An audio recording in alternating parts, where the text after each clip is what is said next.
இந்த சம்பவத்தில் பாதிக்கப்பட்டவர்களுக்கு அனைத்து உதவிகளையும் இந்த அரசு செய்யும்.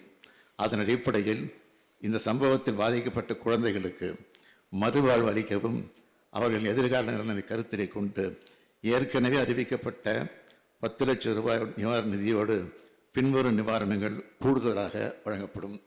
பெற்றோர் இருவரையோ அல்லது ஒருவரையோ இழந்து வாடும் குழந்தைகளின் பட்டப்படிப்பு வரையிலான கல்வி கட்டணம் மற்றும் விடுதி கட்டணம் உள்ளிட்ட அனைத்து செலவினங்களையும் தமிழ்நாடு அரசு ஏற்றுக்கொள்ளும்.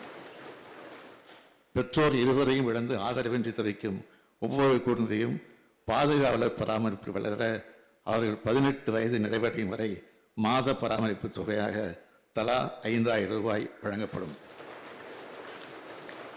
பெற்றோர் இருவரையும் இழந்த குழந்தைகளுக்கு உடனடி நிவாரண தொகையாக அவர்களின் பெயரில் தலா 5 லட்சம் ரூபாய் முதலமைச்சரின் பொது நிவாரணத்திலிருந்து நிலையான வைப்பு தொகையில் வைக்கப்படும். அவர்கள் 18 வயது பூர்த்தி அடைந்தவுடன் அந்த தொகை வட்டியோடு அவர்களுக்கு வழங்கப்படும். பெற்றோர் இருவரில் ஒருவரை இழந்து வாடும் குழந்தைகளுக்கு தலா 3 லட்சம் ரூபாய் முதலமைச்சரின் பொது நிவாரணத்திலிருந்து வழங்கப்படும். பெற்றோர் இருவரையோ அல்லது ஒருவரையோ இழந்து வாடும் குழந்தைகளுக்கு அரசின் அனைத்து நலத்திட்ட உதவிகளையும் முன்னுரிமை வழங்கப்படும். பெற்றோரை இழந்த குழந்தைகள் அவரது விருப்பத்தின் பேரில் அரசு மற்றும் அரசு நிதியுதவி பெறும் இல்லங்கள் மற்றும் விடுதிகளில் சேர்க்கப்படுவார்.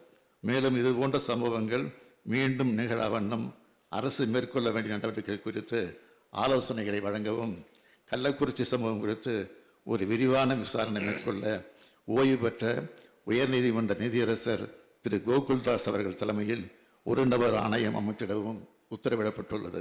இந்த ஆணையம் இது குறித்து முழுமையாக விசாரித்து தனது பரிந்துரைகளை 3 மாதங்களுக்குள் வழங்கும். அதன் அடிப்படையில் இந்த அரசு உரிய நடவடிக்கைகள் மேற்கொள்ளும் என்று தெரிவித்துக் கொள்கிறேன். நடைபெற்ற சம்பவத்துக்கு முதலமைச்சர் பொறுப்பேற்க வேண்டும் என்று இங்கு பேசினார்கள்.